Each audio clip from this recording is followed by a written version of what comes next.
3, 2, 1. Booyah. What's up, Evelyn? How you doing? Good. How are you? Thank you for having me. Welcome. Well, first I wanted to ask you, tell me about your work that you do. Okay, so I am a small business woman, right? Basically what I do is that I'm a tarot reader. I help people kind of tap into their own gifts using my gift, helping people like unlock their own intuition. And I also just have a small like brand products that I make myself to help people with aligning with where they want to go spiritually and goals that they have for themselves, you know? Okay. So it's more along the lines of helping other people get to where they want to go, right? Intuitively? Intuitively, yes. Okay. That's a word? Yeah. Okay. I think it's a word. Okay. So how long have you been doing that? I've been doing it 3 years. 3 years. Mm-hmm. And have you seen like how would I phrase it? Like have you grown within those 3 years? Like first starting out? Oh, for sure. Yeah. Definitely. Yeah. I would say with every reading, there's something that I take away from it too. Really? Mm-hmm. Okay. So each individual readings, and I've heard like you've done like over like hundreds, right? Hundreds of reading. Yeah. I'm close into like the 200s. 200s. Okay. And you've been doing over the 3 years. About 3 years. I would say around the same time the pandemic started was Really? when I really came out and I was like, okay, you know what, guys, I'm going to start doing readings. Does anybody want one? Do you think that the pandemic had like catapulted you into doing it, or have you always had this idea of doing tarot card reading? It definitely helped. Okay. I would say that the pandemic was probably like, it was just such a weird feeling having to like start off a business while so many other people are struggling, you know, but like they say, when it's your time, it's your time. And I hadn't felt that way about any other career choices in the past. And I was like, you know what? I feel really confident that I can do this for other people. So having so much free time during the pandemic definitely helped. What were you doing before the pandemic? I was mostly just working, like I was working retail, but I was also just kind of a self-taught tattoo artist. Oh, okay. Yeah, so I was just kind of doing that for a while, but it really wasn't for me. Why do you think it wasn't for you? It just felt like it was just a long chapter of dealing with like a lot of like people pleasing, you know, because when you go to get a tattoo, let's say, for example, you're going to like, you're so stubborn on like a certain tattoo that you want and like this image. And then as an artist, like you kind of have to like do your part in like making it work, you know, and giving the person, I guess, what they want. Gotcha. Yeah. And for me, it was like, it wasn't any more about like my art. It was mostly about like, how can I help this person get the tattoo that they want kind of thing. Right. When's the last time you got a tattoo? That I got a tattoo? Like a week ago. Really? Yeah. Okay, cool. I know I'm looking to getting one for my birthday in the next couple of weeks, right? No, but I was asking that because so like the different, like it's funny that you say that, like you're like going to get a tattoo because you have an idea of what you want your tattoo to look like, but then in the artist, like on the artist side, like they have their own idea. Yes. Right. Yeah. So it's like you guys are wrestling with the thought of what, you know, ideas. In a way, 'cause, you know, I think it varies by client. I feel like there are some clients that are like, this is from Pinterest. This is exactly what I want. Don't do anything different. Gotcha. You know? Yeah. And then there are some that give you a little bit more artistic freedom. Well, around the time when I had been tattooing, I was getting nothing but the people who were like, this is exactly what I want. So I kind of thought of it as like, okay, well, maybe this isn't for me then, you know, because if my art isn't really making an influence, if maybe my gift is just in a different area. Right. You know? Okay. So how long after that did you find out about your tarot card reading? You know, it's funny. I actually kind of like went into this because I had someone get a tattoo from me and they did tarot readings. Oh. Yeah. So she kind of, you know, she's like, okay, well, let's barter. She's like, since you've never had a reading before, let me give you a reading and then you can give me like a small tattoo in exchange.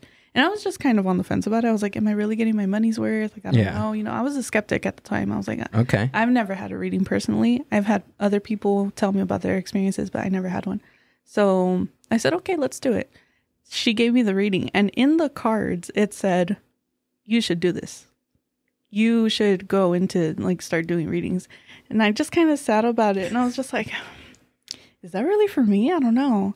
And then she kind of started explaining about like, how I have like a very strong intuition that, you know, my whole life, like I've just been, I guess you could say, you know, I've just been feeling feelings. Feeling feelings. Feelings. And just, you know, receiving, I guess, downloads and messages to give to other people, but I just didn't really know how to express them. And I was just like, wait a minute, that's on point. I was like, oh, no. Even after the reading though, I have to admit, I was still kind of a skeptic just because it felt very generalized. You know, it just felt very fortune cookie. Kind of like vague pieces of information. Yeah, just very vague, very like, you know, you could be feeling this way or you could be feeling this way. It wasn't exactly personalized. So that's when I took it upon myself. I started doing my research. I started learning the cards. I started learning different spreads, different decks. Like I went in completely. And for a while, I just kind of started reading them for myself and small people in my family. And then eventually I took it to work and I started to read them for other coworkers.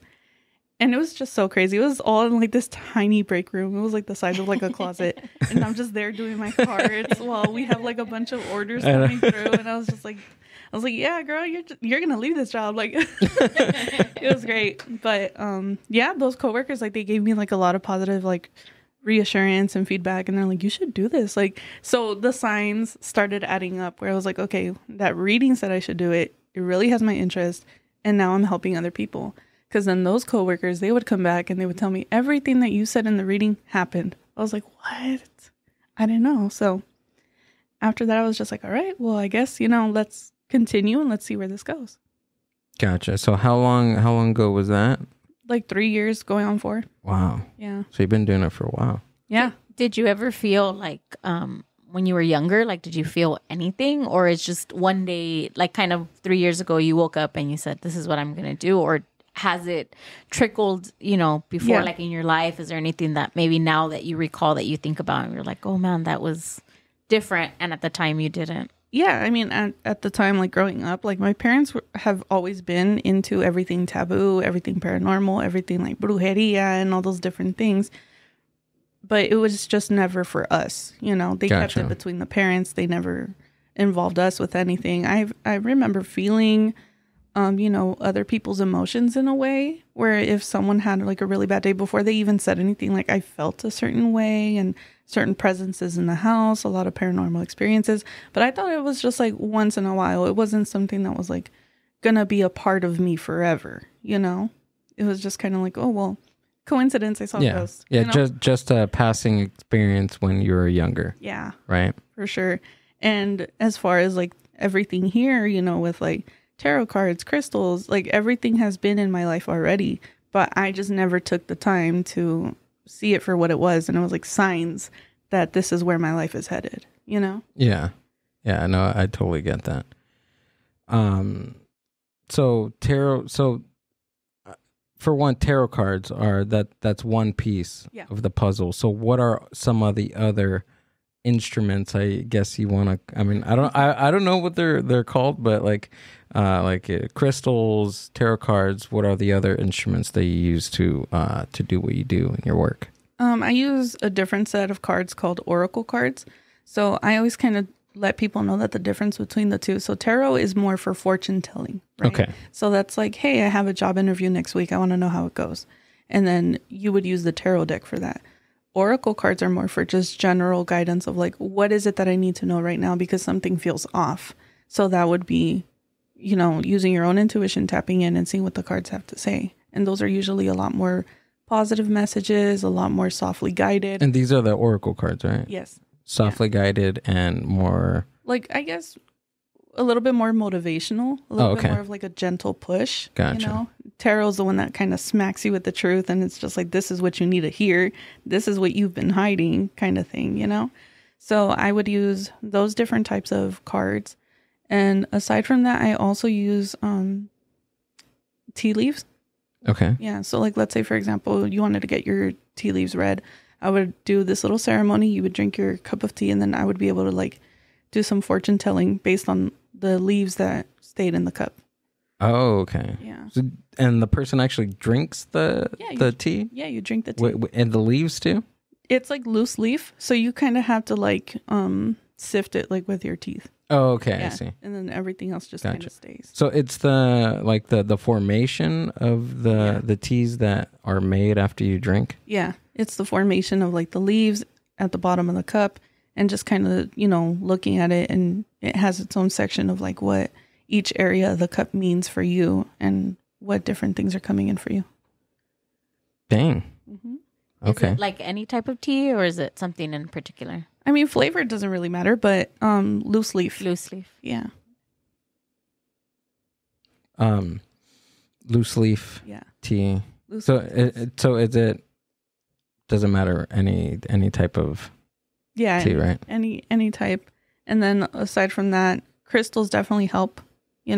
I always tend to recommend crystals after like a certain reading. I'm like, hey, you should really work with like this crystal. The properties of it are, for clarity, for guidance, for opening your third eye, just a bunch of other things. It's all case by case, I would say. Okay, so person by person, reading by reading. Yeah, everyone's different. And depending on if they have a tarot reading or if they have an oracle reading, it's all based on the type of reading. So communicate, like, have you jumped into like any like tough like kind of like issue, not like a tough issue, but like something strange trying to communicate to somebody, like I don't know, like your partner's cheating on you or for sure, or anything like that? Oh, for sure. Is there anything that you that you can share? Yeah, of course. I have many stories. Okay. Yeah. So I think the most recent one would be of this client. She came to me for readings before, and she asked me if I could go over to her house to read for her husband. And I said, okay, no problem. Just know that if you're up to anything, the cards are going to say, and I have the obligation to say it because it's in the cards and that's my job. Mm-hmm. You can't bribe me. You can't tell me anything because then, that's in a way. Wait, how would she bribe you? I'll get to that. Okay. All right, that's it gets juicy, I promise. But I just let her know, hey, anything that comes up, I gotta say it. Right. Like just letting you know. And so she says, yeah, that's fine. And the husband texted me the address. He said, hey, can you come at this time? I said, yeah, for sure, I'll be there. And so she had sent me her Venmo transaction, and on the little note for the transaction, she put that little emoji that's like, shh. Wow. And I already knew something was up. I was just like, oh no, here it comes. So I go over to their house, and he right away asked me, he's like, okay, well, I want to know, is she cheating on me? And I said, okay, let's ask the cards. Intuitively, I already knew. I was like, yeah, she is. Not because of the transaction, but because just something in the message just felt weird. My spidey senses were like, something's off. And I was like, all right. So I start pulling cards, and right away, they just start snitching. They just start saying, yes, she is cheating. It's with a coworker. This person she sees often. This person likes to give her like flowers and, buy her things at work. And she keeps everything there so that she doesn't bring it home to you and that you don't suspect of anything. And so he's already red in the face. He's already mad. And he's like, all right. He's like, now I have other questions. And we started going on with like the reading. At the end of the reading, he's like, you know what? I respect your work. And I said, why? He's like, because I knew you weren't lying to me. You could have lied and you weren't lying. I said, okay, well, how did you know? How would you know if I'm lying to you or not? He said, before you came, I looked up which cards were indicating like cheating. I looked up which ones were like the infidelity cards, what was going to come up. And all those cards came up. He's like, not just that, but I had seen another reader, and she told me word for word everything that you said. Whoa. Yeah. So it kind of mirrored what... Exactly. So who asked for the reading in the first place? Was it the male or was it the female? I think in the story he wanted the reading, and since she went through me, right, it was like she was playing messenger. Oh, okay. And then when it actually came time for me to go over to her house, which apparently she was trying to throw a tantrum, and she was like, no, why are you going to have her over today? Like, we're so busy today. She was trying to hide me, right? She was trying to get me to cancel or whatever. So she knew, I mean, she didn't want you to spill the beans or for that. Yeah. And so after I had given him his reading, I said, look, I was like, you guys are going to be getting into it. I was like, there's a massive fight coming. I was like, good luck. After that, I don't see you guys separating, but I'm just letting you know that that's not your ride or die. That's not your forever. You guys are going to end up splitting up. I just don't exactly know when. It could be after this fight, or it could be a year from that time. And how do you get, from what you just said, how do you get all that information? Like, how do I know? Yeah, how do you know? The meanings in the cards is one, but also just intuitively. Building your own intuition and seeing pattern in the way that people like get along. That's also described in the cards as well. Oh. Yeah. Gotcha. So how do you feel like these things? Do you feel them? Do you see them? Like what is it? Because I know I've heard like people say like, oh, I see like colors or, things like that. What is it that you, like, what's your sense? I see and I hear. So there's certain things, like let's say I know a fight is coming. I'll hear like glass breaking, and that lets me know that there's going to be a huge fight. So small symbols, I guess you could say, descriptions of like what's coming. So if I hear like glass breaking, I know that there's going to be a fight. If I hear like, let's say someone throws a cup against the wall, I'm going to hear it. So I heard small things when I was pulling those cards, and I said there's a big fight coming. So small things like that, and then just glimpses. And how hard is it to communicate all that to somebody that, I mean, because a relationship is very vital to somebody. It's very close to somebody. Like, how do you tell them that, I personally just kind of rip the Band-Aid off. Yeah. I feel like I'm that type of reader. I know there's a lot of other readers where they're like, oh, just, sit with a rose quartz and really think about it and make sure you're not bringing negativity into the relationship. And I just kind of like to, sometimes you got to cut the hand to save the arm. Right. So I just kind of let them know right away. I'm like, listen, I could be wrong, but in 3 years that I've been doing this, I haven't been wrong. So I'm just letting you know that there's, X, Y, and Z coming up. You might want to just prepare yourself. Yeah. I guess I could say, I don't really fuck around when it comes to those things. Mm-hmm. If it's something that I feel like, it could happen, it couldn't happen, I'd rather just not say it. I would rather just say the things that I'm like 100% sure about. Okay. Yeah. So there's like a lot of things that are going through your mind. Yeah. When you're doing readings and stuff. Yeah. I wouldn't say it's hard. I would rather say that it's draining. Just draining, challenging. Yeah. It's just draining afterwards. Okay. And that's with any reading, or is it just draining in general? Case by case. Case by case. Yeah. Yeah. And there's some that are like, oh, you're going to have really good stuff coming in. You got good news. You got good interviews. Like there's really happy readings.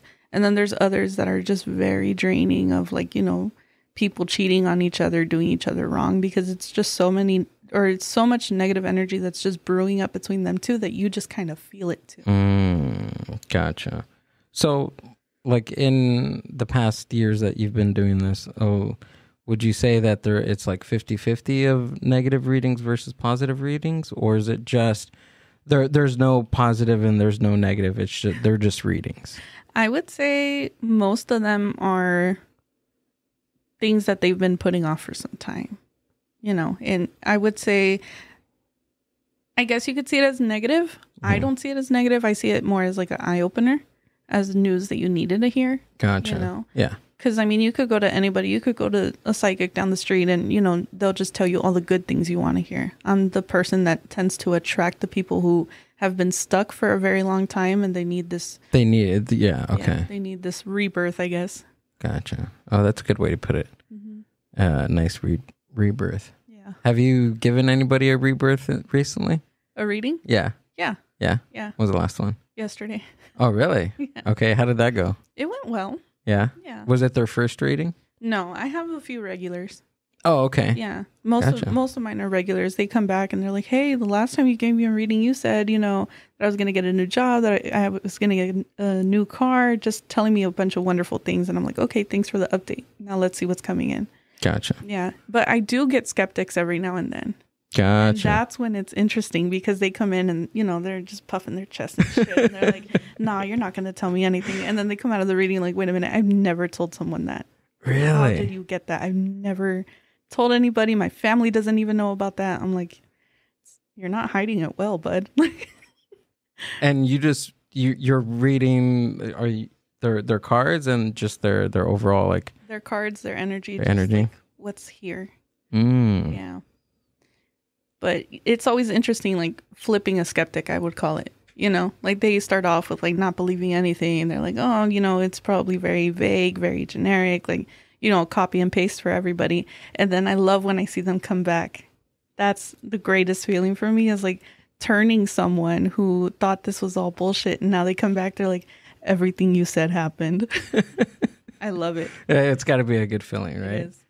How many of those have you think you've done so far? I would say like changing skeptics. I would say like a good ratio, honestly. There's probably a good ratio. Yeah, like I would say probably like 30% of the people who have come, like they end up coming back. And then I have my regulars who are like, see, I told you she was good. Yeah. Oh my gosh.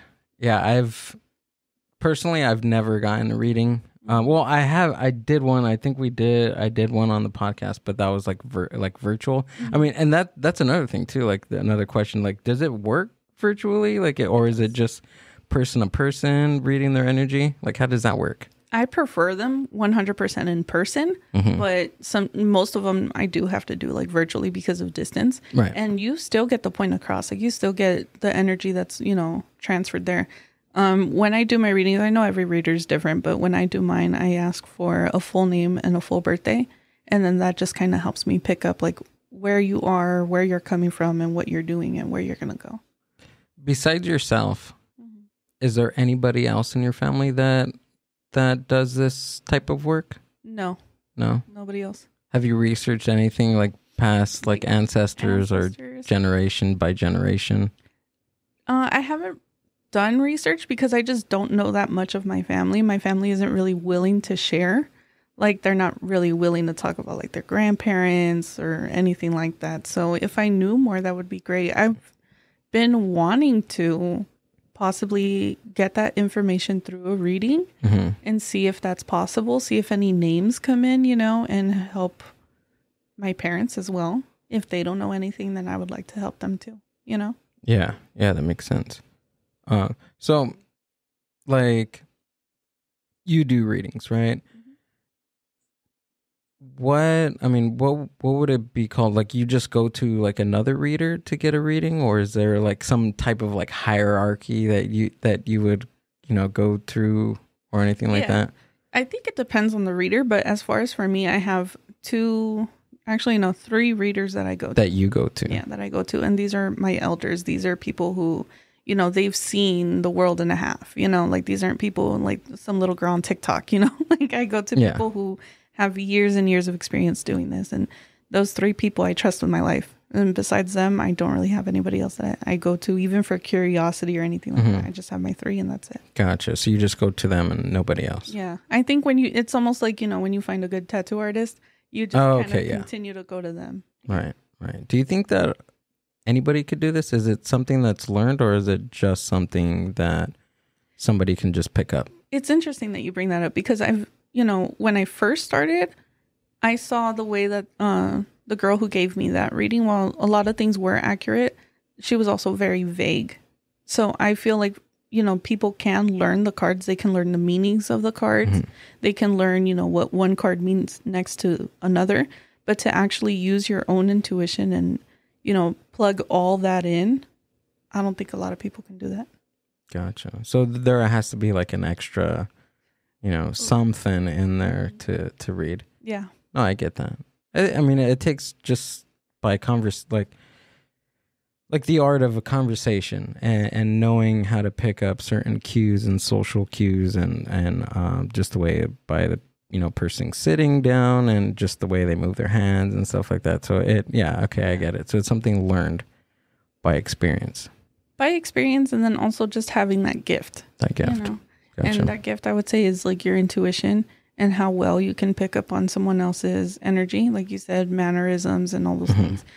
but exactly, I lost it.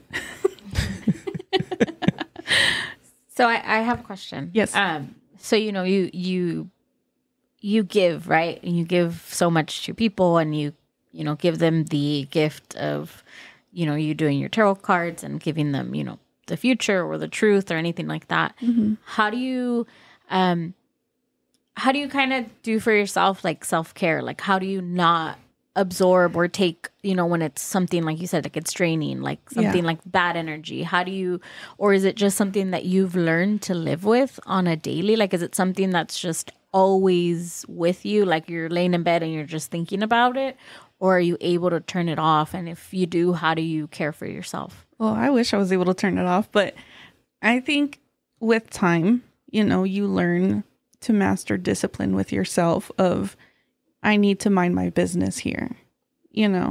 There's been situations in the past where I've pulled cards for someone and it was like a very, it was like a big situation, and I cared for that person a lot, and I kept trying to give them this guidance that they weren't asking for, but because I cared, I tried to put myself in their shoes and tried to help them and tried to like get them to see things differently. But I learned that that's not my place. After the reading is done, after the information is exchanged, there's only so much guidance and so much help that I can give, that after that I need to give back to myself. Because it is draining, but when it does become draining, that means you're doing it too much and you need to just kind of take a few steps back, give yourself that self-care. And for me, in ways that I've been doing that is just tapping into like spiritual baths, herbal baths, like doing and like going into like what's the medicine part of like spiritualism. It's not always going to be like fortune telling. It's not always going to be that. Sometimes it's just, you need to sit down, you need to drink this tea. And sometimes that's just it.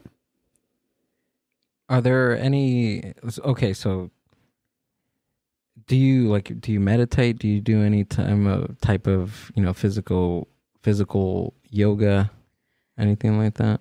Honestly, I'm probably the laziest person, I really am. I think we're going to give you a run for your money with that one.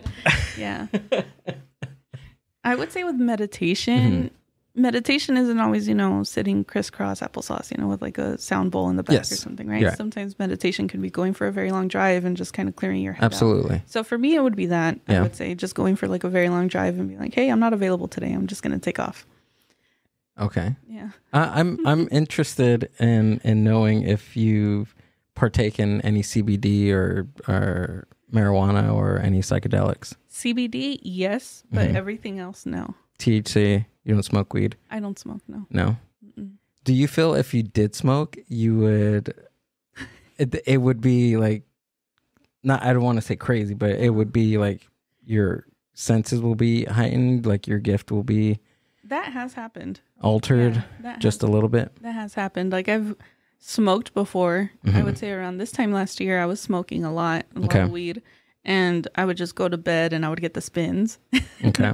And then I would just start hearing spirits or hearing things, and I'm like, are those goblins? Are those ghouls? I don't know what's happening. Right. And after that, I just didn't really like it so much. Gotcha. I don't have the best connection with THC, honestly. Just because I don't like who I am when I'm not in control of myself. Absolutely. Okay. And same thing with, you've never tried acid or magic mushrooms or psilocybin or anything like that? Nothing. Do you imagine, I mean, I can only think, like, I can only imagine what, what the person with your gift would, see on those type of, have you heard any stories of anybody doing that? Not necessarily, but I did have someone, like it was like a childhood friend. She offered to guide me through like taking DMT. Oh. And I was like, don't you think that's quite a jump? Yeah. Oh yeah. I don't smoke weed, but can you give me some DMT and let's see what kind of stuff we see? Yeah. She's like, why don't you try it? She's like, just try it. I'm like, no, thanks. I'm like, if I ever did decide to, which I'm not against any of that, Right.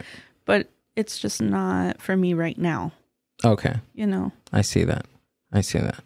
Yeah, because I was listening back to the recent episodes that you did, and I don't know that I think just based on like my experiences with psychedelics, I was just thinking like, okay, so like you see auras. Have you heard any of stories of like anybody on like psychedelics seeing auras and anything like that? Because I've experienced that just with by myself, and then also like looking at a friend of mine, seeing their auras in different colors. And my buddy Adam, he's like really into spiritualism, and he would tell me, I forgot what he says about like the different colors mean different things. I've since forgotten what he talked about, but like he would tell me and this is when we're high, like at the peak of our magic mushroom trip, and he would tell me all these things. I forgot, but I seen that not while on psychedelics has got to be like a crazy trip or like a. I would say it's pretty crazy, and I'm not trying to find out, but I haven't heard people, or I guess stories from like people who are into spirituality kind of things. Like I haven't heard their direct stories as much. I think probably just a friend of mine, she did shrooms with her friend, and she saw herself as like a child, and her inner child was comforting her friend's inner child, if that makes sense. Okay. So they were like two kids just like crying together. Aww. And I was like, that's kind of sweet. Like, that's kind of wholesome. Say that was a dream. Yeah. How would you interpret that as a dream? As a dream, I would just say, man, like y'all need some help. Like, but I think I would just see it as like, okay, well, maybe it's time for growth, Okay. Like time for growth, time for changes, time for forgiveness, and time to honor your inner child in a way too. I think as we grow, we forget that we're always a kid. Like you're always going to be all the different ages you were before you're here now. Right. It's all inside us. Every single year. Yeah. Every single year, every single birthday, year after year. I just told We're Gill still living that. yesterday, I was like, if you can heal your inner child, because his birthday's coming up, I'm like, what character birthday would you have? Like to heal yourself. I've been thinking about it a lot. And he told me, and he's like, I hope you don't do it. I'd be mad. I'm like, come on, let's heal your inner child. Yeah, what would it be? What did I say? I said it was rocket power. Rocket power. If I had a rocket power themed birthday party, that'd be cool. What would yours be? A themed birthday party. That would heal my inner child. What year were you born? 95. Okay. Yeah. Give ourselves perspective. Okay. I think mine would probably be Polly Pocket. Aw. Yeah. Okay. Polly Pocket. I don't know what that is, actually. What is that? Yes. Is it a thing? Yeah, it's a toy. It's is like, it? it's like this miniature toy, and she has all this tiny clothes. Oh, tiny okay. Clothes, tiny shoes, and everything's like made out of rubber. And you buy like extra stuff for extra stuffers. So yeah, it's basically like a Barbie, but like super tiny.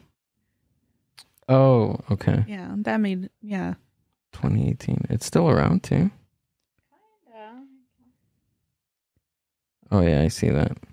Yeah, Polly Pocket made me want to go crazy back in the day. She just lived in like a little like compact. Same. But that was it. Okay, I see it. Okay, that's interesting. So you interpret dreams. Yes. I mean, we dream every night, right? Where was I going to go with my question? So we dream every night, right? Like, have you had dreams in the past to where you're like, okay, like I can, like, where am I going with my question about dreams? Because I do have a question in there. Anything lately that you would want to talk about, an interpretation or your own? I mean, I wake up with, I think if you remember your dream, it wasn't actually a dream, it was a message, So if you remember your dream, I think it was a message. Yeah. Okay. And the way I tell people, is sometimes they come along, they're like, oh my God, I had like this very violent dream. It was so scary. It was like a nightmare and so. And I'm like, usually the way I see these things is that like, usually the message has to come very harshly because other times when it was delivered to you in a very soft way, you did nothing about it. Gotcha. So maybe they, you know, your spirits, your guides, your ancestors got to shake some fear into you so you can make some changes. And that's the only way that they can get their point across with you at this point. And that's generally with any type of dream. I wouldn't really say with any type of dream. I would say with the ones that just get like increasingly, repetitive dreams. Mm-hmm. It's like a constant theme in your life, but also just the ones that are just like, oh, I had this dream and I dreamt I was in jail and I didn't know why. Jail can be scary. You know, there's situations that happen and there's things in there and there's themes that you would not want to have around you. And the way I see that is like your ancestors had to beat your ass so that you could get yourself out of these situations. Yeah. So most of the dreams you would say are from our ancestors trying to guide us? I would say so. Yeah. Yeah. I dream about bears a lot. Bears? Yeah. Like, is it a specific dream that you have often? It's me getting attacked by a bear. Getting attacked by a bear. But I haven't had that dream in a couple of months. Like it's been quite a while about bears attacking me. Have you looked up at all like what it means or what it mean? So it's bears and wolves. I've looked it up like a few times, but I can't remember what they were. What do bears represent in dreams, maybe? Oh yeah, I've never fought one. No, hell no. Subconsciously, there's a bear in your dream to represent some situation in your life that is very difficult to bear or someone who is unbearable. Oh, so there's just play on words. Mm-hmm. Punny. Yeah, right. What does a bear mean? Aggressive bear, maybe? Is he aggressive? He took like she swung at me and I wake up. I mean that's pretty much the end of the dream that what is that? It's a sign of independence and self-sufficiency if the bear in your dream wanders calmly and alone. Dreaming of an aggressive bear indicates that you are feeling irritated and trying to keep your emotions in check.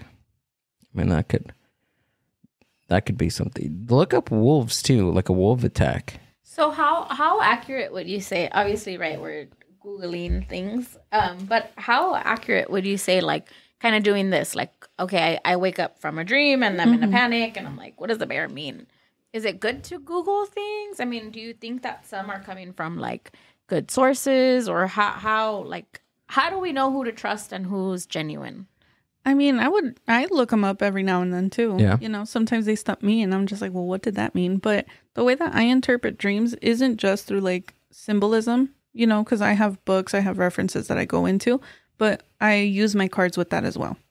So I pull cards on your dream and see what's going on and what it's trying to tell you from a tarot point of view. Wolf dreams offer the gift of strength, freedom, and ability to fiercely protect that which is dear to us. Wolves in dreams invite us to claim back our own power, to run freely, and live our most authentic life possible without fear, without shackles, without shame. Nice. I guess. No, well, this wolf, like, he ripped my arm apart, and I was bleeding, like, it was red. It was weird because, like, some of my dreams are very vivid with colors and some are just black and white. And there's certain things in my dream that are color. And this dream, I think this was like months ago. I want to say like more than a year ago. And my dream was black and white, but my blood was red. That was just weird when I woke up. The way I see black and white in dreams is like decision. Okay. Because it's either like yes or no. It's either action or no action. It's one or the other. And if, you know, the wolf dream is trying to tell you about like taking back your own power, it's like, are you going to do it or not? Oh, okay. Yeah. Well, that was like, that makes a lot of sense. I mean, from the time that it was longer, it was when I was living in Rancho. Oh yeah. It's been over 3 years. Yeah. So it was about around the time that I was wrestling with different decisions on big changes in my life. Yeah. So, okay. I can see that. a reoccurring dream that I would go up to the mirror and wash my face and then blow my nose, and my nose would start falling apart. And that happened to me a lot. Like throughout my life, it's happened, like reoccurring. I never knew what it was. Interesting. Like, would your nose fall apart like on you, but not in the mirror, or was it in both? Like, no, I see was, it and you would see it in the mirror too. Yeah, I was looking in the mirror, and then I would kind of go to blow my nose, and then it'd be like mucus, but almost like clay-like, and then it would just start falling, and then I was like, oh my god, my nose. Wow. Maybe. I mean, were you struggling with like image issues at the time? Or changes in your image? It's been a while. I don't know. Maybe. I feel like it's been a lot of years since that. Yeah. Since it's happened again. But yeah, I mean, it could very much so. Makes sense. I feel like anytime we dream of like mirrors or like seeing ourselves, it's like something of like our image, our confidence, or something that's like a part of us, you know? Because it's like, don't they say that like the two things that never stop growing are like your ears and your nose or something? Something like that, yeah. So maybe it's like growth that needs to happen, or changes that need to happen that you felt you were never going to make, or, you know, accepting different parts of yourself, or accepting yourself who you are. Different things. Hey, that sounds good. I'll take it. I was like, why is my nose falling apart? Yeah. Yeah, it's always like your nose falling apart or your teeth coming out. Yeah. Your eyes. I think the most recent dream that I've had was I'm in a car, I'm driving, and there's another car in front of me that just appears out of nowhere, and I almost crash into it. But before I crash into it, I wake up. That happens to me a lot. Like before anything like violent or anything, like I reach a tipping point in my dream, I wake up. Yeah, that happens too. Yeah. I've had dreams like that too. Yeah, why do you think that is? I think it's like, this one kind of got me on the spot. So it's almost like you're almost there, you know? Okay. It's like you're almost there. Let's say you're playing chicken with this car, right? And that's what it felt like. It felt like I was playing chicken. And it's almost like you're coming close to that conclusion in some area of your life. When I feel like when we dream about cars, it's like it's direction, you know, destination, where we're headed. And if like you're almost crashing and you're almost there, it's like you're almost to a certain destination in your life, I guess. You know, it would have to be more of like, how do I put it? It's almost like, you know, you're reaching a certain point, if that makes sense. Okay. No, that makes some sense. I mean, you're like, I have some idea that I'm doing, and I'm getting to that point. Yeah. Right. Of like a goal, maybe, or, you know, some type of project. Yeah. Could it be? Maybe it's like the fear of like obstacles being in your way. So it can either to a place. So it can either be like something positive or something negative. I think it just kind of depends on just the dream generally. too. I think it depends on the dream too. You know, because a certain part of the dream isn't the whole dream. It's not the entire dream. So in the dream, it's like, well, where are you headed? What are you wearing? You know, what colors do you see? Like I feel like a lot of that has to do with it too. Because, you know, like when they say like, oh, when you dream of like a wedding dress, it's like someone's gonna die or something. Like it's very, whoa. Yeah, there's like a lot of detail. It's like when you dream of like someone wearing white in a dream, it's like someone's gonna pass. I always used to remember, I didn't mean to laugh, but I always remember I had a friend, and we were young. We were like maybe like 9 or 10. And then she was like, you know, I had a dream that I was covered in poop, she said. What? And then someone in her family had said that she would be really wealthy, that poop kind of signified like it's wealth, silly, right? and money. And I was like, I would go to sleep and I was like, I hope I dream of poop. I hope I dream of poop. That's funny. So if I had a dream that I dumped myself at school, is that meaning that if I continue with education, I'm going to be straight A's, I'm going to be a millionaire by the end of graduating? Yeah, I mean, some dreams are really odd, like some meanings behind these. I feel like that's why people Google them, because like, you know, you could dream of like a haircut, and like you tell yourself, oh well, maybe I'm gonna get a haircut soon, or maybe I'm due for like a change or something, and then when you Google it, it ends up being something completely different. So absolutely, I think it's good to get all perspectives of like dreams. When you dream, do you have like lucid dreams? No, not really. No. Have you dabbled in lucid dreaming? I want to. Yeah? Yeah. Is that something that... I want to do one of those like meditation videos where you get put to sleep and then you end up lucid dreaming or something. I've been wanting to do those, but I don't trust myself. I heard you could do it too, like in the deprivation tanks. Oh, I want to try one of those. Have you heard of... I've heard of them. Yeah? Yeah. But I don't know if I would. You don't know? No, I don't know. I want to get really freaking smashed on an edible and go do a deprivation tank.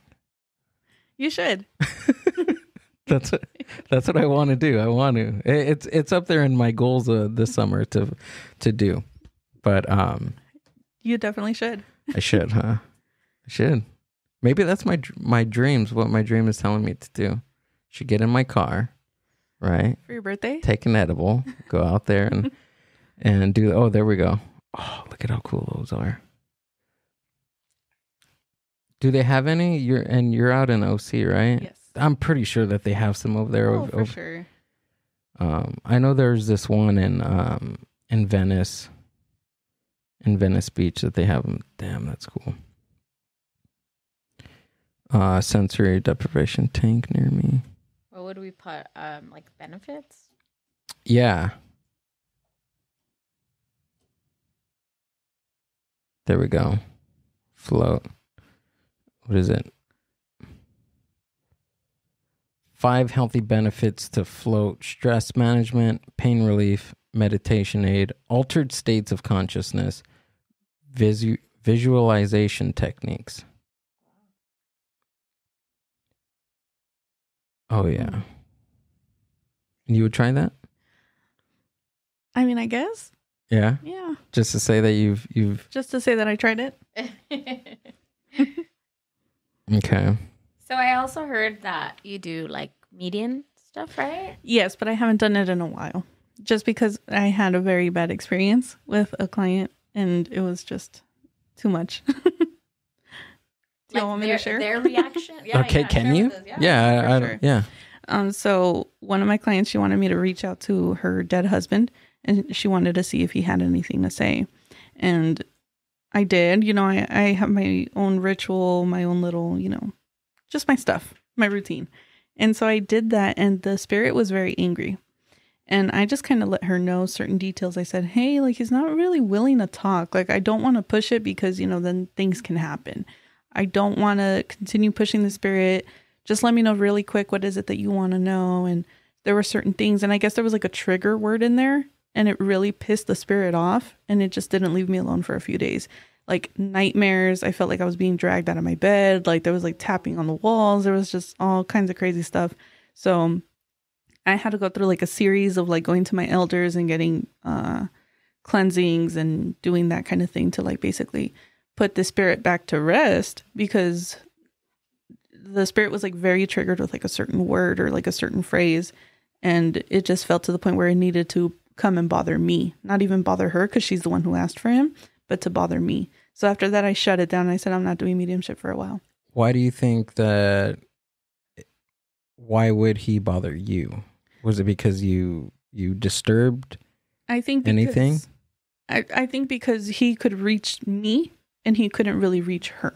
Because if I'm talking to him, if I'm giving messages, if I'm trying to get an info out of him, he's just like, well, who the fuck is this? Like, how does she know all my shit? Like, how does she know what happened? Because he had died from an overdose.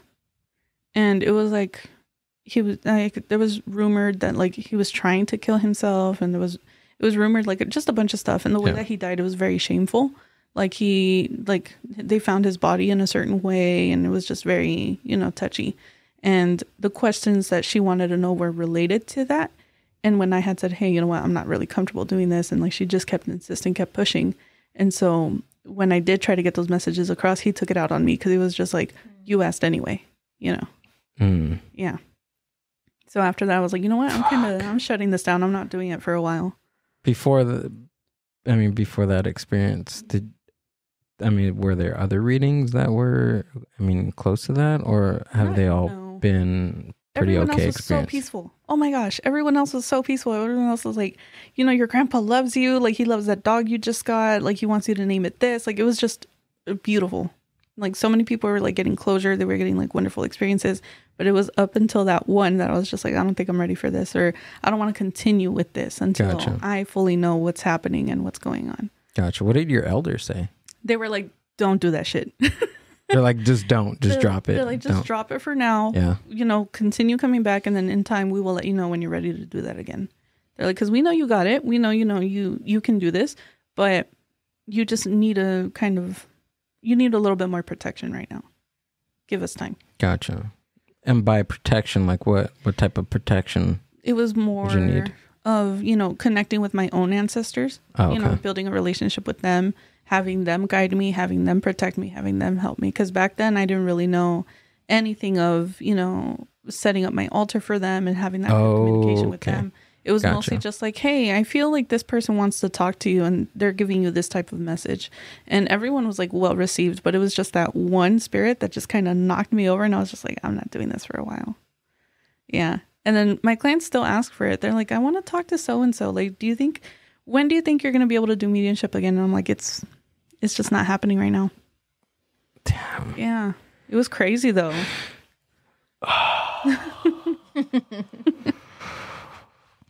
Amber's, one of her family members, kind of caught me off guard. Really? Yeah. Yeah, Do you want to tell her? Yeah, we had gone over their house to visit, and I've always. I'm a skeptic, by the way. Mm-hmm. Yeah, and I'm like 50-50. Yeah. And we were there at the house, and we were outside, and she kind of just comes over, and I've always kind of heard her say things like, oh, I see this or I see that. But I guess being a skeptic, I was like, okay, whatever, Thea, I'm like, but I always respected, kind of what she said and things like that. And that day, we were sitting outside, and then she comes near Gilbert and she starts talking to him. And then she had come already, left, and then she came back. And then you can tell in her face, like, she wanted to say something. And, we kind of were just like, okay. And then she kind of asked Gilbert, like, hey, can I tell you something? And he's like, yeah. At this point, I was open. Like, I was like, okay, all right, shoot your shot. Let's see what she has to say. Yeah. And then she was telling us, that she has kind of like this gift and things like that. And, she says like she's sometime like at the grocery stores, and she's like, I see people behind people shopping. She's like, and I just have to be like, I need to tell you, like, I can't, because she says she'll get like very emotional, or she just needs to get it off her chest to let people know. 100%. So she kind of was having that feeling with Gilbert or with Gil, and she's like, I just kind of want to let you know that I kind of smell like cigarette, around you. And his face was like yeah, it was like white. It was weird. And then she also said like, oh, I also kind of smell sweets. Mm-hmm. And which is very like relevant to Gil and his life and people that have passed in his life. And I just was like, oh, okay, because seeing his reaction of how like it impacted him, for me, I was like, okay, let's make it stop. Like, let's make it stop. Yeah, yeah. It was the smoke thing. It was also she even made references about my mother too. Mm-hmm. That's what it was the sweets, and then she was like, something happened like with your mom with her leg, with her legs, and the sweets came in because she had diabetes, and she had complications from diabetes, and she had one of her legs amputated. So once she said like the legs thing, and then the smoke, I was just like, okay, all right, we're done here. Yeah, but she was like, oh no, I can see them. They're always with you, and I was like, okay, she needs to stop. And but I think she said something nice, right? She said were, like, really proud of you. Yeah, something like that along the lines of that. And she was like, do you like, there's gonna be something like you're gonna find on the floor. Does that mean anything to you? Like finding something on the floor. So I've never. And then from that point, like I thought about, okay, like she's just maybe just saying this stuff. Maybe I will, later try to find some significance in what she's trying to say. I mean, from that point on, hasn't been anything on the floor that I've been significant about, but maybe it's just like a broader thing. And then I think we also try to, which I think is what a lot of people do too, is try to justify, right? Try to justify why this happened. Because I'm like, okay, like this is my aunt. Like maybe I disclosed something at some point about your life, and but I couldn't remember when I had this like intimate conversation with her that I would disclose something about his life. Right. And I would go back on like my Instagram posts, or like I scrolled all the way back to see maybe if I said something about like my parents or anything like that. And I mean, there was really the one specific thing was the talking, not even the sweets thing, not even the smoking thing, but like just the fact about like was there any issues like with my mom's leg? Because that's very specific. It was really specific, and I was just like, okay, all right, we're done. Yeah, we're done. We're done here. Amber, get her away from me, please. I'm gonna start the car now. Wow, that's interesting. Yeah, that was my first experience with something like that, and after that, I was just like, I got spooked. Like it was interesting. It took us a while to go back to her house. Yeah. That's interesting. Yeah. Wow.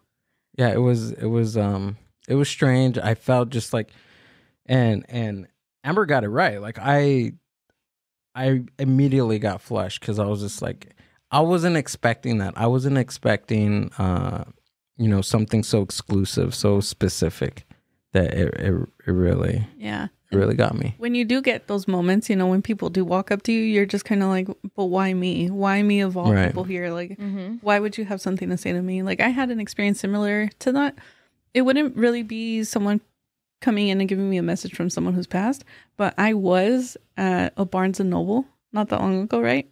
And I'm just going through the sections, and this lady comes in from outside. She comes in, and then she looks like she's kind of looking for something, but she's not. And then she comes straight up to me. And she's like, oh, what are you doing in this section? Like, this looks really cool, whatever. And then she's like, and she turns to me and she's like, you're very intuitive. I hadn't said anything to her. I didn't say shit. She was like, you're very intuitive. And she's like, how old are you? And I was like, 25. She's like, when's your birthday? I was like, October. And she's like, oh. She's like, so that makes a lot of sense. I was like, what makes a lot of sense? I was like, what the fuck? Uh-huh. And she was just like, you have a gift and you want to make a lot of money. I was just like, okay, hold on. Who doesn't want to fucking make money? Come on, lady. And she's like, no, you really want to make money in your life. She's like, and you want to do it through your gift. She's like, and you're going to do it. It's going to work out for you. She's like, your mom's very intuitive too. And that's when she got me, because I was just like, wait a minute. Because my mom, she is very intuitive. Like, she's very, you could say witchy. She doesn't tap into these things. Like, she's, she's not going to pull cards or anything. Right. But she just kind of like always knows what's going on. And she always kind of figures things out about people. So when she had said, your mom's very intuitive too, she's like, you got it from her. She's like, I got chills. And I had gotten chills at the same time too. I was like, no fucking way. I was like, all right, I guess. And then she gave me her card. And when I tell you, she didn't even go in there to buy anything. Really? She didn't end up buying anything. She gave me her card and she walked out. Do you think she was like just driving by and, okay, I need to go inside this Barnes & Noble? I think so. Because she came in, she kind of looked around, like she was kind of scanning the area. And then she comes up to me. She gives me her card. We have the exchange. And then she leaves. She just walked straight out. And I was just like, who sent this lady? It was so strange. My aunt says that she feels things like that too. Like a need. Like, I need to be there. I need to go there. Yeah. Because something, I need to tell this person. Something's calling me. Yeah. I've had those experiences, but with objects. Oh, okay. At Goodwill. Like, I'll go to a thrift store. I'll go to, there's this big one in Riverside, the Mission Boulevard thrift store. And it's got like 3 stories to it.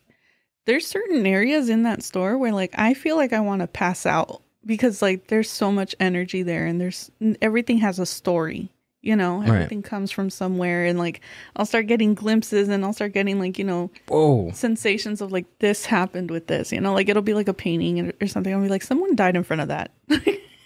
Wow. And it'll just be very strange. But I get that feeling a lot at thrift stores of like there's a certain object, or even with people shopping around. I'm like, someone's here with him, you know. And I don't go up to these people. I don't really talk to them. I don't really tell them anything. But I just kind of pass by and I get my own confirmation. I'm like, yeah, they have someone with them today. Really? Yeah. Wow. I just don't like sharing the messages with people because, you know, people could be like, oh, is this a prank? Like, you know, right. I don't like giving information like that to strangers. But like it's happened often with like my friends that I'll ask them, you know, be like, hey, does your grandpa look like this? Like, does he have like a specific mole on his cheek? And, you know, and I've had a client who I told that to, and she sent me a picture of him and it was exactly who I saw. Damn. Yeah. Like at that point, like, how do you feel? Like what goes through your mind when something like that happens? I think often it's just that thought of like, okay, so I'm not crazy. You know? Yeah. I get that feeling more than anything. Like more reassurance. Than reassurance, more than like, oh, I'm so happy, I'm so proud. Look, I did that. You know, like, I don't get that feeling. I get the reassurance of like, okay, so I'm not crazy. Yeah, I'm not crazy. I don't just see things just to see them. Yeah. Do you see like a purpose in all this in your life? Like, what do you think? I mean, you're given a gift. Like, what are your thoughts on like what you should do with your gift? I think what I want to do with my gift, not what I should, but what I want to do, is just give people clarity, give people that push, you know, because we doubt ourselves a lot because of, you know, sometimes people have very complicated ties with like their household and religions that they grew up in. And, you know, it's very difficult at some point to believe in yourself and accept yourself for who you are. So I kind of want to give that push to people with my own gift of like, you know, you would be very good if you just continued your passions, you know, like you would be very successful if you continued your passions and if you believed in yourself. So I guess in a way, helping people discover themselves and help themselves to see their full potential, honestly. Like I don't have the goal or the purpose to be the next Walter Mercado, the next, you know, Cleo. I don't have that need. I have the need to just help others truly see what it is that they can do. You know? Gotcha. And does like in that plan or what you want to do you want to first reach your potential, like your full potential before you do that? Or is it just kind of like on the way to pushing other people to their full potential, I'm going to reach mine? I think it's forever growing. Yeah. I don't think there's like a cap or a limit, you know? I think it's just going to keep going and keep going. And for as much as I allow it to, other people around me allow it to, and we all encourage each other, then there's no limit. You know, you can do anything and everything that you want. Sky's the limit, right? Yeah. What would you say, like, I guess because I have this like word in my head, right, where you said earlier, like kind of like witchy, like, yeah. do you take that word in offense? Like if somebody was like, oh, bruja or witch, or do you think that it's something powerful? I think it's empowering for sure, but I don't take offense to it depending on how it's said. You know, there's a lot of context that's behind that word where it's like, sometimes it could be of praise and sometimes it could be out of love. And sometimes it's out of like, you know, seeing someone as less than. Yeah. So I think it just kind of depends on like mood, tone, context type of thing before I can say, oh, I'm not offended when someone calls me a bruja, you know? Right. And bruja is? Witch. That means witch? Yeah. Witch in Spanish, yeah. So brujeria is? Witchery. Gotcha. I don't speak Spanish, so. Oh. I'm so sorry. She's like, I'm sorry you don't. No, I'm just kidding. I'm just over here sprinkling all these words. It's okay, I do. I translate. I'm the master translator. It's fine. I mean, each and every episode, each and every person I talk to, I learn something. I learn something new. Word. Like, what was the last one? Machismo. I learned. I'm a. What was the other thing called? Which one? What was it? Starts with a B. Bocho. Oh, with the P. P. Bocho. Oh yeah. See, I don't know. Interesting. Even though I mean we established that I did a what was that thing called, the ancestry.com thing? Oh yeah.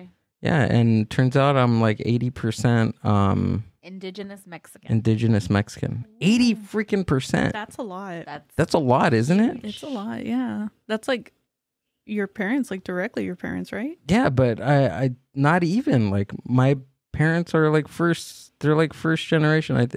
I think it's more like my grandpa. Okay, so like your grandparents. Yeah. Interesting. I think that his lineage probably didn't mix anytime, you know. Oh like yeah. outside with like European or anything like that. Yeah. So it's really strong. Wow. Yeah, I don't. Yeah, Interesting. it's pretty crazy. Like I've had some pretty weird experiences on psychedelics that have to that are like straight from, like, I understand that they're hallucinations, but there's a reason why I'm having these hallucinations. Yeah. Like most of them, and I briefly talked about them on past episodes about like my face changing into like my grandpa and then my grandpa's grandpa, and it just goes down the line. Just my face keeps changing, and then it changes into like my son's face. So there was that instance, and then also I hallucinate like ancient writings on the walls and stuff. Yeah, and like I usually, most of these experiences are with my cousin, and he usually has like around the same. That's interesting. Typical. So it's like both of you kind of like peel back the layers of like ancestry. Yeah. Interesting. Yeah. Have you had paranormal experiences though? Me? Yeah. Yeah. Yeah. What was your most recent? Most recent? I can't recall. It's been a while, huh? It has been a while. Like I tend to like hear stuff,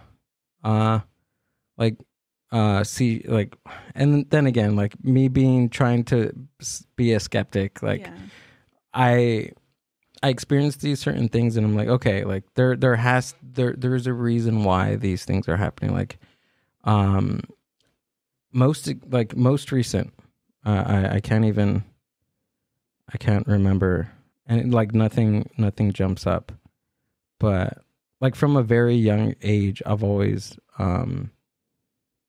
thought about like death, like the dead. I think because of just like my past experiences with like my parents, and then my sisters, you know, passing away and stuff. Yeah. So I have a very close like relationship with death. I see. And acceptance. Yeah. And very, like, most recently, I haven't really thought about death in a positive way. Now, usually, like, we're just talking about this too. Like, when you're young, that doesn't cross your mind. But I think just as age, like, now I'm thinking about it. Yeah, because it starts becoming familiar. It starts becoming like the people that you actually know, you know? Yeah. When you're young and people die, it's usually like a grandma, a grandpa, you know, and you don't think about it because you're like, okay, well, they lived a full life. Right. But now that you're older and it turns out it was like the neighbor down the street, and you're just kind of like, damn, well, death is close by. Yeah. You know? Yeah. And it never takes a break. No, absolutely not. But like from a very young age, I've always messed with like Ouija boards and yeah, since I think after my mom passed away in 2004,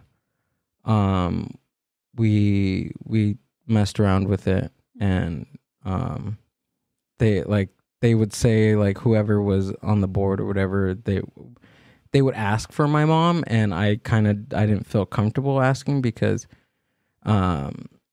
even my cousin that was more experienced with the board, like she would say like, oh, it could be like our family member, it could be your mom, or it could just be, you know, like a ghoul or a demon trying to act that way to get close to you, to get your trust. Exactly. And I thought about, I was like, yeah, I'm not doing this ever again, and I haven't done it.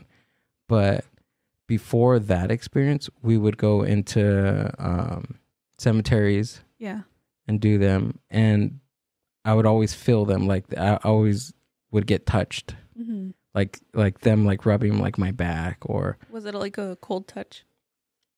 It felt kind of like stringy, like I was. Then it could be like maybe I got caught in a spider web or something, but it always felt like it was just like a rub against my back or my chest or something.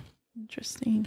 Yeah, but I've always been like close to stuff like that. It in the past couple of years, it always has been like something that I always thought about. Everybody knows this. I am not very fond of the dark at all, and that maybe that's where most of my experiences came from, because it was dark. I can't sit in a room in pitch black dark. I get overwhelmed. I could see that. It overwhelms me. Yeah, I could see that. There has to be some light. Some light. Dang. Yeah, most of my one of my best experiences actually on LSD, I was in the dark. Really? Yeah. And I don't know, it was strange because I'm typically, like I said, I'm afraid of the dark, but that specific experience in the dark, it opened, like, I don't know, like it opened my mind. It was not to be cliche about psychedelics, but it really opened up my eyes to a lot of different things. That's interesting. Being in the dark. Do you feel like your experiences with psychedelics, has it helped you heal anything? Absolutely. Like, it's given me like some sort of a different way perspective about looking at certain things. Like, for instance, like while on like one of my last psilocybin trips with magic mushrooms, I there's this thing called ego death. I don't know if you very familiar. I experienced that, and after that, like I looked at death like at a different way, and it wasn't just ego death, but it was just like, maybe it was just death of like my body too, or it's so hard to explain on what ego death. Can you look up the ego death? Is a complete loss of subjective self-identity. The term is used in various intertwined context-related meanings. Jungian psychology uses synonymous term psychic death, referring to a fundamental transformation of the psyche. But yeah, I did feel that, and for a good while, I wasn't afraid of death. But it's so weird because it in that time between when I had that experience till now, I've kind of lost that. Like, it kind of dissolved. Yeah. That experience kind of dissolved, and now I'm facing it again, and I think I'm due for another experience.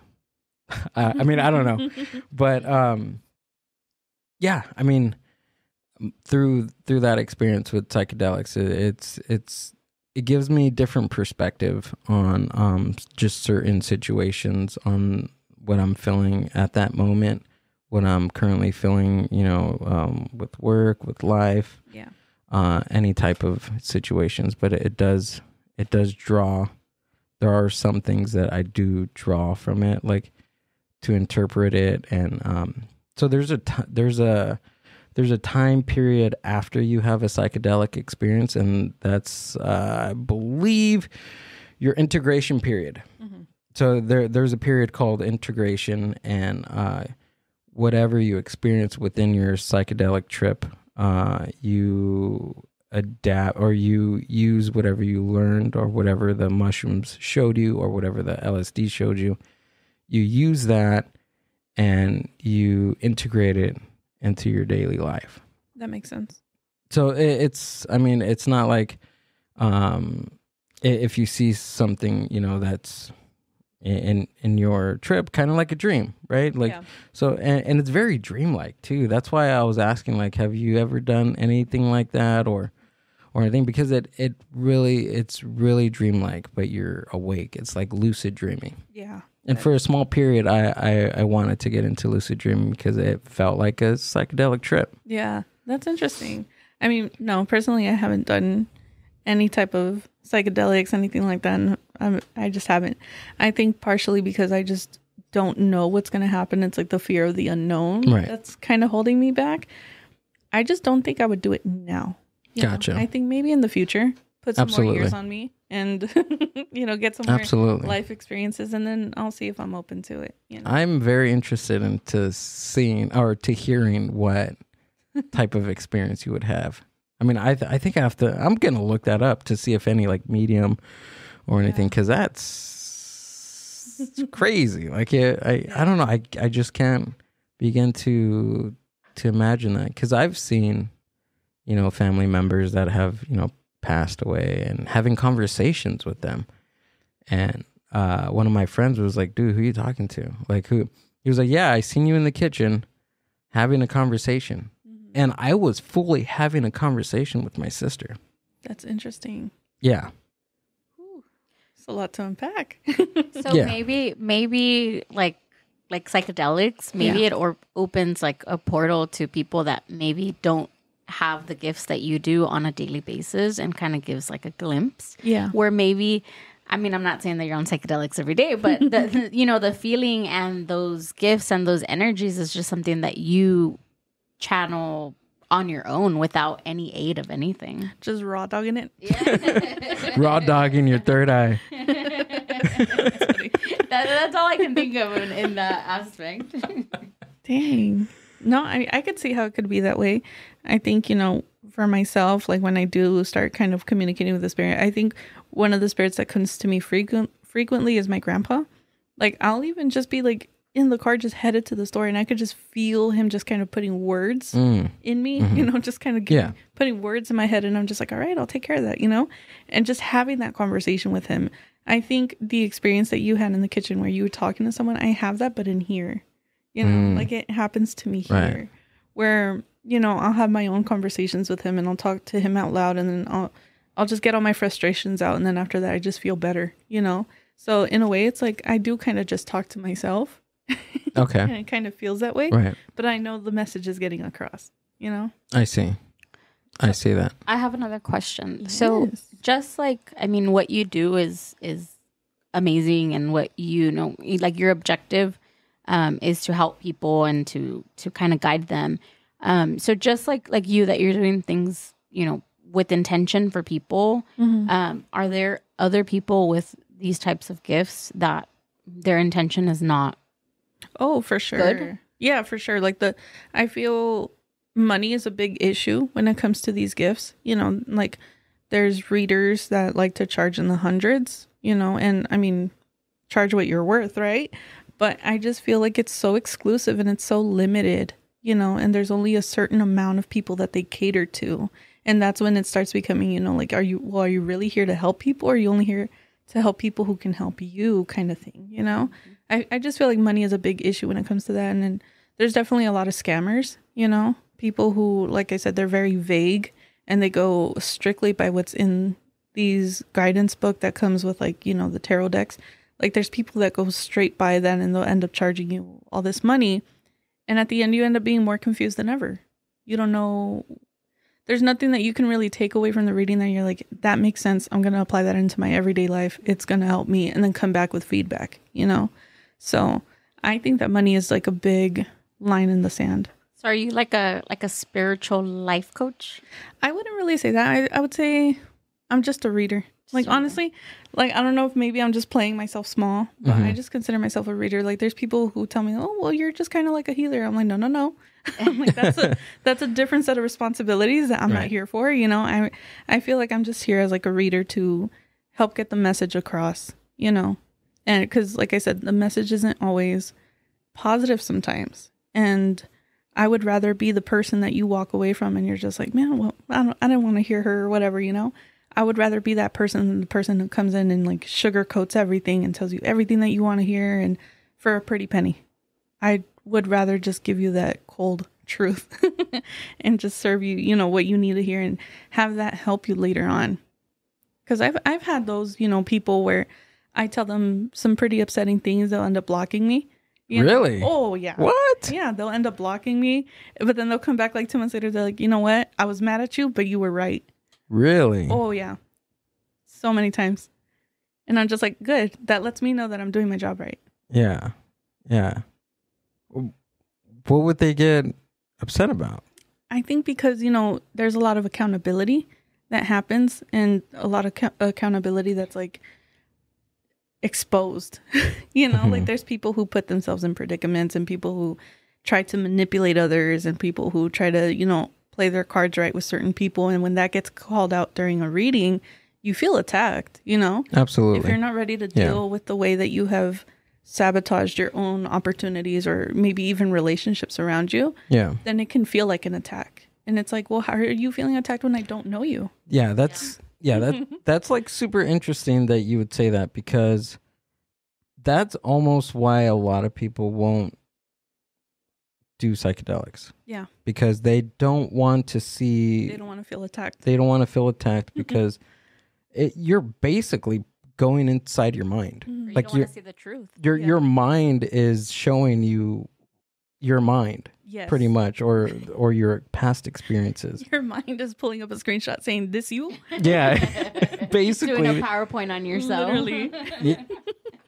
That's how it feels sometimes. That's how it feels. I mean, it's scary to have somebody else show you. You.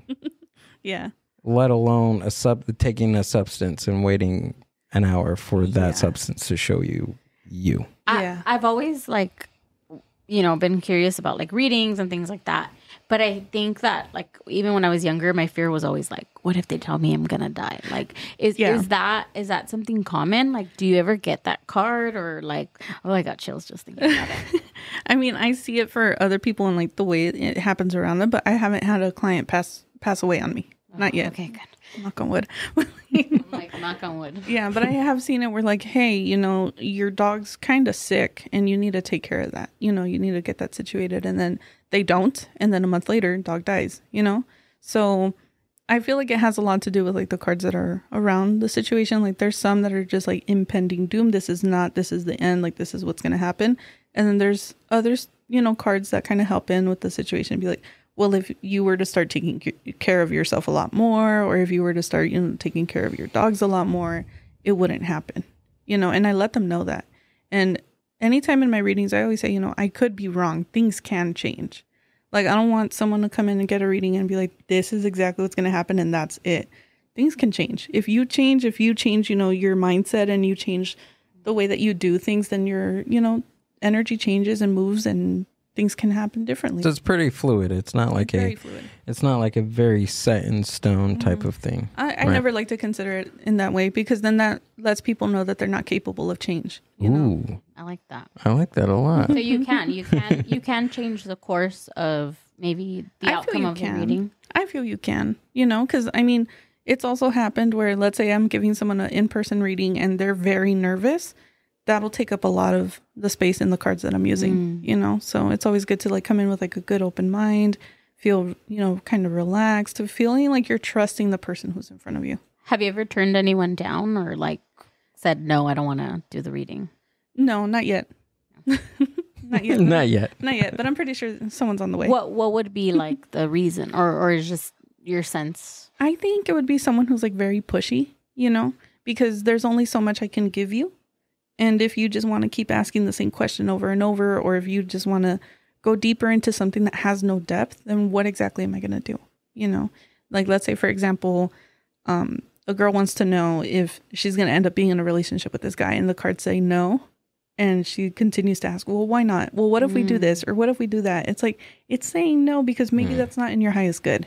Yeah. That makes sense. Yeah. So you've expressed about some of the, I guess, the negative things that you get with with your work. Like, what's the dark side of your gift? Like, is there a dark side, or is it just like? Yeah, there are dark. I feel there's a dark side to everything. Like you said about being the medium and experiencing that very upset spirit. Yeah. Like, what are other? I think when something. What are others? When something, tragic comes up in the cards, or something devastating comes up in the cards, and then I end up being right, that's not a good feeling. It's not a good feeling to tell someone like, so-and-so is cheating on you, they're going to break up with you, and then it happens, and then they come and they update me about it. I don't feel good about it, because I'm just like, damn, I saw that, and then it did happen. Like, it's kind of bittersweet, because while it still is a gift, and like that person did end up getting clarity, and they did end up basically bracing for impact, it still kind of hurts. Gotcha. Yeah. But I mean, there's also just a lot of good news too. I feel my readings can be very positive, and I've seen people, when they start off with me, and I've had this happen with one of my friends. She started off with me. She was very skeptic. She had never gotten a reading. I let her know, that she was due for success, and that business was going to go really well, that she needs to believe in herself a lot more. And she made the jump, and she, started buying the items that she was selling, and she started, investing in her gift and investing in her business. And now she's making like twice as much as I do, So I'm just like, good. Like, you believed in yourself, and I helped you with that. I didn't do all the work, but I helped you. Yeah. Yeah, you led the way. So, I mean, they're not really any dark sides. It's just like, take each situation for what it is. I haven't experienced anything super dark. Besides that one spirit. Yeah. That one spirit. Mm-hmm. Yeah, that would turn me away too. That's just. Yeah, it was just a lot. And he followed you for like 3 days. Jeez. Just making noise, just like pulling my leg, like literally just like trying to drag me off the mat. You physically felt that? Physically felt it. Yeah. He wouldn't let me sleep. Anytime I was like starting to doze off, he would just shake me awake. Oh shit. Yeah. Damn. Yeah, it was too much. And then after that, I was just like, you know what? I don't think I'm going to do this for a while. And then until then, I'm just like kind of keeping everybody updated. Like, hey, I'm still not doing it. Can we do, or can someone kind of do like protection for themselves? Like, what are some things, or would you just need to go to somebody higher, or somebody that has the gifts? I recommend going to someone higher that you trust, just to have that elder experience in there, and have like the outside perspective of like what places that you could be like doing something wrong, or maybe you need a little bit more guidance yourself, because Gotcha. Yeah, because it's like that question, like, why doesn't the doctor see himself? Yeah. Oh, okay. Yeah, that makes sense. I think you need a spiritual team. Like, everything is like, or at least in the things that I believe in, it's like everything is a community. It's like a group effort to get someone to go somewhere, and energy is exchanged, and that helps you too. So as far as like protection, I've always gone to my elders, and then I feel like I'm always going to go to my elders, just because I know that they can help me more than I can probably help myself. Absolutely. What about like burning sage and all that? I know that it's become like, I don't want to say trendy, but yeah, like trendy. Like, you can buy it anywhere. You can go to, Yeah. I mean, I have one in my house too, but and I like it. Throughout the years, it's become something trendy. I think I even saw it on like Urban Outfitters or something. Oh, yeah. Did they really? Yeah. Really? Yeah. Hot Topic. A lot of places. Dunkin' Donuts. Like it's Starbucks. It's become very accessible, and it used to, or to my knowledge, it used to be something where you would go to an elder, and that shaman elder would help you and cleanse you, and it used to be a lot more ritual, a lot more ceremony, and now it's just, let me turn on some sage and let me just kind of fix things, and it's a quick fix rather than actual help. Gotcha. That's the way I see it. Not that people shouldn't use it or anything like that, to each their own, but I just kind of feel that it needs to be respected the way that it was before it started blowing up. Which was like, you would cleanse everyone in the home. You would all be like, Yeah, I feel that way with magic mushrooms and LSD. Like, there's a certain respect that I have for magic mushrooms and certain psychedelics, only because of the the ceremony Yeah. that that was used back in Mexico, and majority of it was in Mexico. For sure. Yeah. And now that I mean, the Western world has, I don't want to say perverted it, but perverted it in a certain way. Yes, there are some good things to come out of it being so, I guess, heavily not heavily used, but just awareness of it.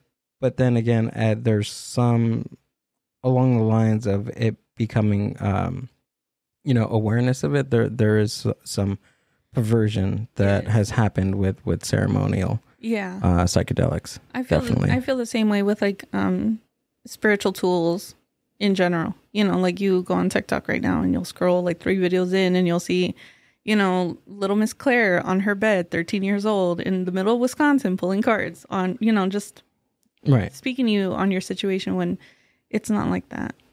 So I feel the same way for tarot cards. I feel the same way for not necessarily crystals. I feel like crystals can, be given and they can be gifted and all those things. But I feel that way with like egg cleansings. Are you familiar with those? Like the egg limpias?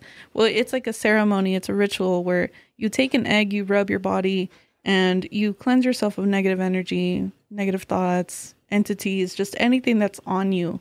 And you interpret it in this egg. You crack it into a glass of water and you're able to interpret it, or someone interprets it for you, Hold on. Didn't we see that on This Fool and Hulu? I'm sorry, but I've seen that on. Yeah, it's a show on Hulu. I've seen that. The grandma doing the grandma did that. Was that seems like it would be that in the Latino culture, it's been around for a long time, and it's something very long time. I've never seen anyone like personally do it, but I know that it's part of the culture, and kind of like with the leaves and all that. I've seen it become a lot more like, I guess, mainstream. If you could use that word. Right. Where people are just not exactly knowing what it is that they're doing. They're just kind of taking what they've seen, going with the trend, and everything's just kind of not made fun of, but it's just not learned properly. Gotcha. So I feel like that's like a big part of this too, where people aren't learning how to use these spiritual tools, and now people wake up, they watch 2-3 YouTube videos, and now they're a healer. Yeah, I can see that. Like I can the way I am trying to look at the same perspective of what you feel about certain objects and crystals and all that stuff. The way I feel about psychedelics and I hate using this word, but perversion of what they are. And there are some good things, but then sometimes it's not all that great. Yeah, I think it just kind of depends on the person and how much knowledge they have over the items, and also their experiences too. Like if someone who's constantly just having bad energy, just constantly very draining, just a person who's just a downer to be around, why would you get a cleansing from them? Right. Yeah. Like a buddy, even one of my closest friends, he actually stopped using magic mushrooms because of that reason. Because of he's seen the way that they were being shown to, and this is way back years ago, way even before they started doing the decrim laws in California and Washington and Oregon. He's seen the way that they were being becoming mainstream, and he didn't want to be involved in the culture anymore because of it. That makes sense. Yeah. Do you see yourself doing that, or do you kind of like rise above it and be like, you know what, this is I don't include myself. Yeah. I'm just like, well, to each their own. They can do what they want. They know if they're saying that they know how to use these things, then I'm gonna let them prove themselves. Right. But I don't expect anything from anyone, so I'm just kind of like, I'm just gonna do my own thing. Right. Okay. I try to stay out of it. Yeah, I see that. I see that. Yeah, when he told me that, I was just like, all right, dude. Okay. Yeah, I don't. It's very interesting how, like, the culture of psychedelics and the culture of spiritualism are very like interconnected. Yeah, that I mean, Ram Dass, Richard Halpert, one of the psychologists from the hippie culture movement back in the 60s. There was one, he did one study. I can't remember what the study was, but can you look that up? Can you, Richard Halpert, Ram Dass, religious, put like religious experiment. So they did too many things at one time. I'm sorry. Ram Dass, Richard Halpert.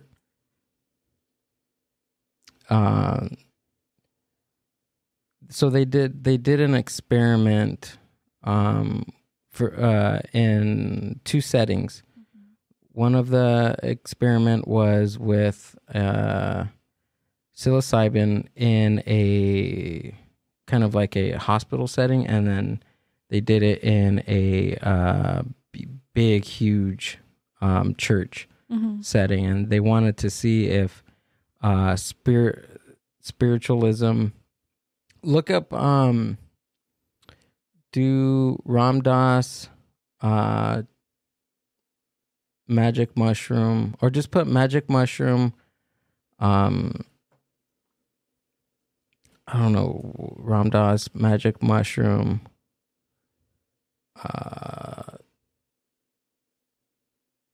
It was a no. I'm trying. It's a specific experiment that I'm looking for. It was done in a church. Put experience and then church. They wanted to see if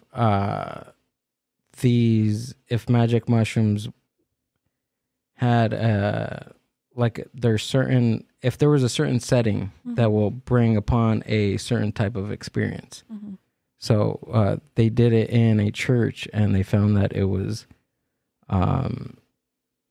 like that's where the set and setting came from.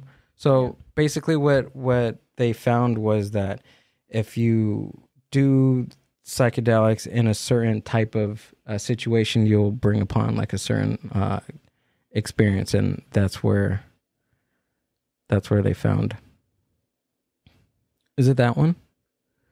LSD cult transform. Oh, I think is that it? Yeah. Or the Oakland? No. This one? Yes.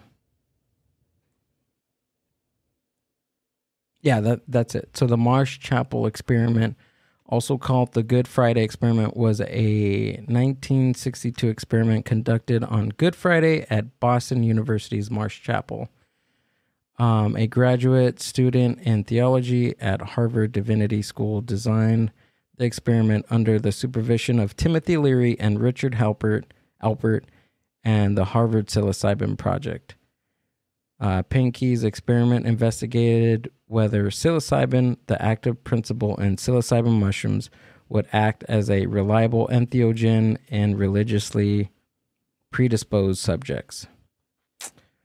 So yeah, I don't even know where I was going with that, but the Marsh Chapel experiment. I felt like somebody needed to hear that today. That's cool. I haven't done any psychedelics in church, but I would see that that would probably be crazy. But other than that, I mean, I don't know. Do you go to church or anything like that? No, I don't. I think I stopped going to church, I want to say like around 13. Okay. 13 for me was just the time when like I kind of stood up to my parents and I was like, I don't want to go to church. Really? It just doesn't make sense to me. I was like, it doesn't make sense to me. I don't know why I have to be here. I don't know why I have to kneel, stand up, kneel, stand up. So it was Catholicism. Catholicism. It was a Catholic church. Yeah, it was. And I just didn't feel right. And when I started I guess around that age when I started finding out, like, you know, the whole scandal with like little boys and all Oh, that yeah, stuff. yeah. And I was just like, I don't want to go. Mm-mm. I was like, I don't want to be here at all. I was like, why am I here? And, you know, a bunch of stuff is happening that I don't know about or that I just found out about. Right. And how are you guys okay with this? So I just refused to go. Interesting. Evelyn, Yes. thanks for coming by and talking to me. Anytime. I appreciate it. No, I really do. I think I kind of want to get a reading, but we'll talk offline about that because I think I've never gotten one, and I felt like that'd be a cool experience. Okay. Right? But do you have anything to share? Your website? You have a website, right? I do. I have a website. It's www.highpriestessevee.com. Can you get that on there, please? And that is where you can go to book a reading, to buy any of my products, which I do have products that are like for money drawing, for love drawing, for, you know, protection, a bunch of different stuff. But that's mostly where you would go. You can go there. Or you can also go to my Instagram page, which is at High Priestess Evee altogether. Search for her on her. Go to the Instagram and search for her handle, and then you have a link tree or no, you have your have my website on website, there. yeah. Pull up her. Where do I? Having a brain fart here. But besides that, that's pretty much what I'm offering at this time is just readings and products. Just open up the. I want to get your stuff on the screen here. Yeah, open it wide. Click it. No, What's happening? Something's. that is so weird. What's happening? I can't. No. You're gonna have to help me. Oh, there we go. All right. What's your Instagram? High Priestess Evee. We're getting it up there. We're getting it. I'm sorry. High Priestess. It's ESS. Yes. And then Evee, EVEE. There we go. There we go. So let me. Oh, where'd it go? There we are. And there's a lot of scammer pages. So Dude, I was gonna ask you about that too. it's people trying to pose as me and trying to slander my business and trying to Really? Do you have an idea who that might be, or is it just somebody random? randos. Yeah. There we go. There we go. Yeah. And then there's is there a way for them to get in contact with you through here? Yeah. If you go to the little hamburger drop down menu on the right hand side, it should say where to book and where to shop. Awesome. Ooh, there we go. There you go. All right. Awesome. For sure. So you do tarot card readings, Oracle reading. oracle readings, dream interpretations, Yes. anything. What else can Tea leaf readings. Tea leaf readings. Yes. What you came for? And like I said, mediumship is on pause. But if anything does come in for anybody, let's say I'm giving someone a reading and someone wants to know something from someone on the other side, and the person on the other side just so happens to tap in, I will let them know. Oh, Yeah. really? Yeah. So I offer that. And then I also offer candle work. What's candle work? Candle work is, let's say you want to draw more eyes to your business, or you want to get a little bit of help on your income or anything like that. It would be a ritual to get that started for you and to give you that push, that help. Sweet. That's the witchery part in it. Evelyn, thanks for stopping by, and thank you whoever's listening on Spotify and Apple Podcasts, and thank you for watching on YouTube. Go to the Instagram. You can go to my Instagram, Gilbilly or Mindbuzz Media, and I think that was it. This was strange. I kind of like this one. A little technical difficulties at the end, but we got through it. Yeah, we did. Thank you so much for having me. Evelyn, thank you so much.